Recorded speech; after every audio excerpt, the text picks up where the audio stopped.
Hello and welcome sir Abbas আর জ্ঞান যদি কোচিং তোমাকে ওয়েলকাম।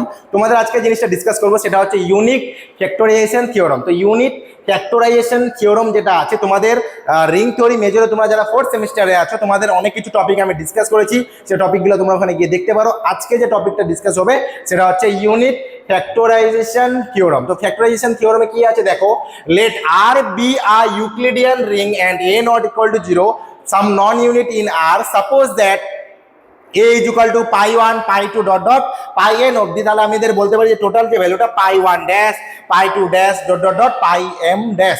তো এই যে ভ্যালুটা আছে তাহলে pi I and হচ্ছে pi I j আর prime element to r, then n is equal to m and each pi I হচ্ছে আমাদের i এর যে ভ্যালুটা সেটা হচ্ছে আমাদের 1 থেকে pi এর মধ্যে বিলং করছে। কার মধ্যে বিলং করছে? 1 থেকে pi এর মধ্যে। ইজ আমাদের নাম associate of some pi j I। Normally দেওয়া আছে কি এ যে এখানে যে জে এর ভ্যালুটা সেখানে 1 থেকে m এর মধ্যে বিলং করছে, যেমন হচ্ছে 1 is equal to j is equal to m এভাবে বলতে পারো, অথবা 1 less equal to j অথবা j less equal to m। নাও এটা কি দেওয়া আছে, কনভার্সলি আমি কি বলতে যে pi dash k is an associate of some pi q. এই হচ্ছে তোমাদের unit factorisation theorem. Unit factorisation থিওরামের কিন্তু ইম্পর্টেন্ট যে থিওরামটা, যে স্টেটমেন্টটাও খুব ইম্পর্টেন্ট এবং স্টেটমেন্টের সাথে সাথে তোমাদের কিন্তু যে থিওরামটা মনে রাখাটাও কিন্তু খুব প্রয়োজন। ঠিক আছে, তোমাদের আমি পরবর্তী একটা ভিডিওতে ইউনিট ফ্যাক্টরাইজেশন থিওরামের যে মেন থিওরামটা আমাদের কিভাবে প্রমাণ করতে হবে সেখানে বলে দিব।